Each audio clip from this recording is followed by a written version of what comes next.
ಈ ಕನ್ನಡ ಮಣ್ಣನ್ನು ಮರಿಬೇಡ ಓ ಅಭಿಮಾನಿ. ಎಳ್ಳು ಬೆಲ್ಲ ತಿಂದು ಒಳ್ಳೆ ಮಾತಾಡೋಣ ಅಂತ ಎಲ್ಲರೂ ಸಂಕ್ರಾಂತಿಯನ್ನ ಸೆಲೆಬ್ರೇಟ್ ಮಾಡ್ತಾರೆ. ಇಲ್ಲೊಂದಷ್ಟು ಜನ ಎಳ್ಳು ಬೆಲ್ಲ ತಿಂದು ಕನ್ನಡ ಮಾತಾಡೋಣ ಅಂತ ಸೆಲೆಬ್ರೇಟ್ ಮಾಡ್ತಾರೆ. ಯಾಕಂದ್ರೆ ಕನ್ನಡ ಮಾತಾಡೋದು ಕೂಡ ಒಳ್ಳೇದೇ ಅಲ್ವಾ? ಹೌದು ನೋಡಿ, ಇದು ಸರ್ ಎಂ ವಿಶ್ವೇಶ್ವರಯ್ಯ ಲೇಔಟ್ 5ನೇ ಬ್ಲಾಕು BDA ಪಾರ್ಕ್. ಇಲ್ಲಿ ಒಂದಷ್ಟು ಒಳ್ಳೆ ಮನಸ್ಸುಗಳು ಸೇರಿ ಸಂಕ್ರಾಂತಿಯನ್ನ ಸಡಗರದಿಂದ ಸೆಲೆಬ್ರೇಟ್ ಮಾಡೋದು. ಅದರಲ್ಲೂ ಇದನ್ನ ತುಂಬಾ ಅರ್ಥಗರ್ಭಿತವಾಗಿ ಮಾಡುದು ಅನ್ನೋದು ವಿಶೇಷ. ಎಲ್ಲರೂ ಅವ್ರವ್ರ ಮನೇಲಿ ಸಂಕ್ರಾಂತಿ ಮಾಡ್ಕೊಂಡ್ರೆ ಸಂಕ್ರಾಂತಿ ಸಡಗರ ಹೆಂಗಾಗತ್ತೆ ಹೇಳಿ?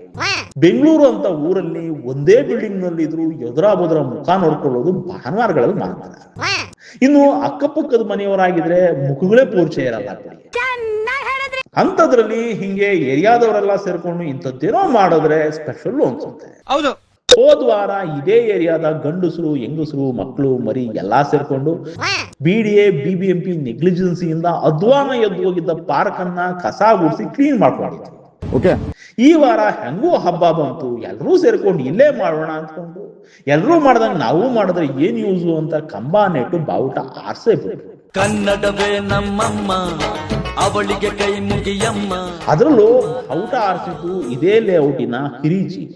ಆಮೇಲೆ ಬಂದವ್ರಿಗೆಲ್ಲ ಎಳ್ಳು ಬೆಲ್ಲ ಹಂಚಿ ಕನ್ನಡ ಮಾತಾಡ್ರಪ್ಪ ಅಂತ ಹೇಳಿದ್ರು. ಕನ್ನಡ ಮಾತಾಡೋ ಬಾಯಿ ಸಿಹಿ ಆಗಿರ್ಲಿ ಅಂತ ಹೇಳ್ಬಿಟ್ಟು ಒಂದೊಂದು ಕಾಜು ಬರ್ಫಿನೂ ಕೊಟ್ರು.